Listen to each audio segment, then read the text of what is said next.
हाँ तो बच्चों, तुम्हारी पाठ्यक्रम में प्रोज है, पोएट्री है,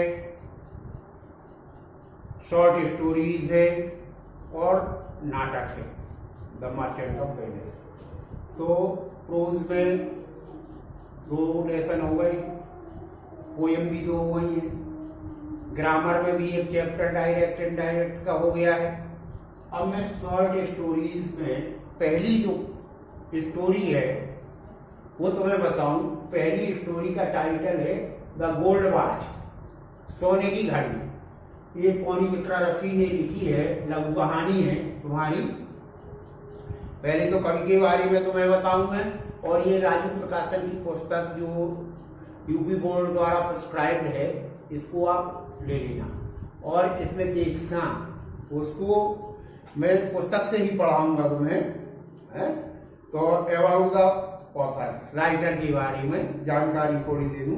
पौनी विक्रा रफी, ये famous Malayalam writer.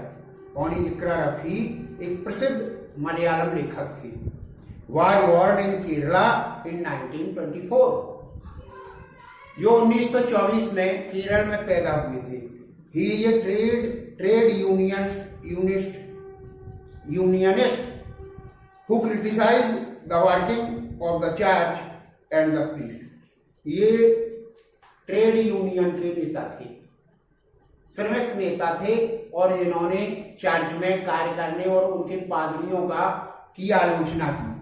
He was closely attached with the life of low paid worker, जो बहुत कम कमाते थे, ऐसे श्रमिकों के जीवन से बड़ी नजदीकी से जुड़ी थी। He has written both, इन्होंने दोनों प्रकार की रचनाएं की हैं, short stories and full length novels. लघु कहानियां भी लिखी और पूरी नैरेटिव टाइप नॉवेल्स, उपन्यास भी लिखे, लंबे लंबे उपन्यास। अबाउट द स्टोरी, इस कहानी के बारे में संक्षिप्त है। शंकु was a low paid worker in factory. शंकु नाम का एक श्रमिक था जो बहुत कम कमाता था, एक फैक्ट्री में कार्य करता था। He had a small family, उसका एक छोटा सा परिवार था। Had a wife and 2 children, और परिवार में पत्नी और 2 बच्चे थे। A third child was also about to come, तीसरा बच्चा भी आने वाला था, अर्थात हिज वाइफ वाज प्रेग्नेंट, उसकी पत्नी गर्भवती थी और तीसरा बच्चा गर्भ में था। He had taken a lot of money on loan, वो काफी पैसा ऋण पर ले चुका था उधार। He had so many economical problems, इसलिए उसके पास आर्थिक समस्याएं भी थी। He had no way out to solve them, और उनके हल करने का उसके पास कोई तरीका नहीं था, except stealing the gold watch of the engineer, अपने अभियंता की सोने की घड़ी चुराने के अलावा। क्या he steal the gold watch, क्या वह घड़ी चुराता है? What are his feelings before stealing the watch, घड़ी चुराने के पहले उसकी क्या भावनाएं होती हैं, क्या विचार उसके मन में उठते हैं? What are the reactions after he did it, और उसकी क्या प्रतिक्रिया होती है घड़ी चुराने के बाद? Read the story to get the answers of these questions। इन प्रश्नों का उत्तर प्राप्त करने के लिए आपको इस कहानी को पढ़ना पड़ेगा। पढ़िए आप इस कहानी को, मैं तुम्हें बता रहा हूं, पहले हिंदी में इसका एक्सप्लेन कर दूं मैं, फिर इसी से संबंधित क्वेश्चन पूछे जाएंगे जिनके 30 वर्ड्स में आंसर आपको देना है। As on many previous nights, शंकु could not get any sleep that night। पिछली अनेक रात्रियों की तरह, as on many previous nights, पिछली अनेक रात्रियों की तरह शंकु could not get any sleep that night। शंकु उस रात्रि भी नहीं सो सका। He turned and tossed in his bed, वह अपने बिस्तर में करवटें बदलता रहा। But it was no use, लेकिन उस उसका उसे कोई लाभ नहीं मिला, अर्थात करवटें बदलने से उसे नींद नहीं आई। The more he thought the worse he felt, जितने ही वो सोचता जाता था उतने ही वो जो है कठिनाई महसूस करता था, वो परेशानी महसूस करता था। He closed his eyes and lay on his torment, उसने अपनी आंखें बंद कर ली और फटी हुई चटाई पर लेट गया। In the darkness, अंधेरे में, and yet he could see it as clearly as during the day, और फिर भी अंधेरे में वो इतना स्पष्ट देख सकता था जितना कि दिन के प्रकाश में, दिन के दौरान वो देख सकता। The deserted office room, सुनसान दफ्तर का कमरा, when everyone had gone out for rest or for lunch, जब हर कोई आराम के लिए या दोपहर के लंच के लिए बाहर जा चुका था। The glass window was only partly closed, कांच की खिड़की जो थी आंशिक रूप से बंद थी। On one end, एक किनारे पर ऑफ द टेबल, मेज के, inside were a few fat volumes, बगल में कुछ मोटी मोटी किताबें रखी हुई थी। एट द अदर एंड, दूसरे किनारे पर एक पेन था, एंड इंक बोतल, एक चाय की बोतल थी, एंड सो फोर्थ, और कुछ और चीजें रखी हुई थी। एंड इन बिटवीन वाज एक गोल्ड वॉच, और इन सब चीजों के मध्य एक सोने की घड़ी रखी हुई।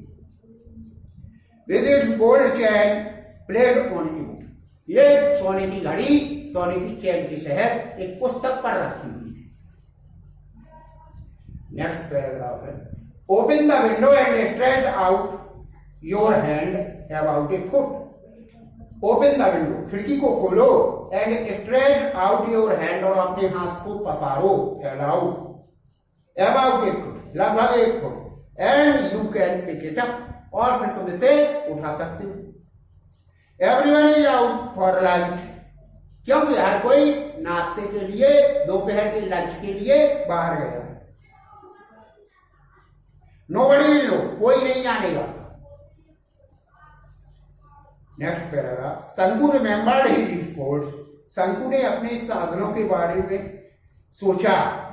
हिज कावर्डिस, अपनी कायरता के बारे में सोचा। And his vacillation during the past few days, और जो उसे घबराहट हो रही थी पिछले कुछ दिनों से, उसके बारे में सोचा। He had never seen anyone, वो वहां किसी को नहीं देखता है एट दैट टाइम, उस समय। And yet he had been afraid, और फिर भी वो डर चुका था, डरा हुआ था। He had trembled and felt breathless, वो कांप रहा था और ऐसा महसूस कर रहा था जैसे दम घुट रही हो, ब्रीथलेस, श्वास रही। दैट वाज व्हाई, ये ऐसा क्यों था? He had refrained from taking the watch every time, क्योंकि वो हर समय घड़ी लेने के बारे में सोचता रहता था। It would not do to put it off any longer, अब ये ज्यादा देर तक नहीं रखी जाएगी। If he thought any further, यदि वो और ज्यादा सोचता है तो he would not be able to do anything, तो कुछ भी करने में समर्थ नहीं होगा। He might even blurt out his intention accidentally, यहां तक कि उसने अपना सारा तनाव संयोगवश बाहर कर दिया। So he must take it tomorrow, अब उसने सोचा कि इसे मैं कल उठा ही लूंगा। Suppose he did not, और सोचो कि यदि नहीं उठाता है वो, तब फिर क्या होगा? Sanku's thoughts began to linger over the thorny problems of his life. शंकु के विचार उसके जीवन की जो कष्टदायी समस्याएं थी उन पर जाकर के ठहर गए। Tomorrow would be the third day of the month, कल tomorrow would be the third day, कल तीसरा दिन होगा of the month, महीने का। In another 3 days, इन दूसरे 3 दिनों में he would get his pay, वह अपना वेतन पाएगा। 13 rupees for 13 days, 13 रुपया पाएगा 13 दिन के। He had to pay 4.5 rupees for purchases, उसे ₹4.5 कुछ उसने खरीदा है एट द स्टोर, परचून की दुकान से, उसकी चुकाना है। There would be a balance of 8.5 rupees. फिर ₹13 में से जब 4.5 उसके चले गए तो ₹8.5 उसके पास बचे। He had repaid only 5 out of the 10 rupees he had borrowed from the fund, और उसे he had repaid only 5, उसे ₹5 चुकाना है, ₹10 जो उसने उधार लिया था अपने फंड से उसकी द प्रीवियस मंथ, पिछले महीने, टू गो होम, घर जाने के लिए, for his mother's death anniversary, अपनी मां की मृत्यु की वार्षिक पर, एनिवर्सरी वर्ष की पर। नो, नहीं, he must pay the remaining 5 rupees with interest. हाँ, उसे जो ₹5 चुकाना है वो ब्याज सहित एट 6 पैसे ₹1 6 पैसे ₹1 पर 1 सप्ताह में ब्याज का रेट तय था। एट द टी शॉप, चाय वाले की दुकान चुकाना है उसे, ही ओड ओवर 3 रुपीज, जो ₹3 से ज्यादा हो गए थे फॉर 2 वीक्स, 2 सप्ताहों में। बिसाइड प्रीवियस एरियाज, और पिछला बकाया था उसके अतिरिक्त थे, अमाउंटिंग टू ₹1.5, और वो मिलाकर के होता है ₹1.5 जो पिछला था। ही ओड 6 रुपीज टू अली, उसे ₹6 अली के भी देना है, गाय के, फॉर सप्लाइंग एक्स्ट्रा राइस, जो अतिरिक्त चावल उससे लिया था उसने, बीड़ी भी ली थी, एंड अदर ऑर्डर्स एंड, और दूसरी जरूरत की चीजें मिली थी। ये लोकल वर्कर थे, ये तंबाकू, बीड़ी, गुटखे ये सब करते हैं, लेबर वर्क के लोग, श्रमिक वर्ग के होते हैं, तो ये बीड़ी भी पीता था। 1 मंथ हाउस रेंट, 1 महीने का किराया मकान का, ₹3 ₹3 पड़ा था।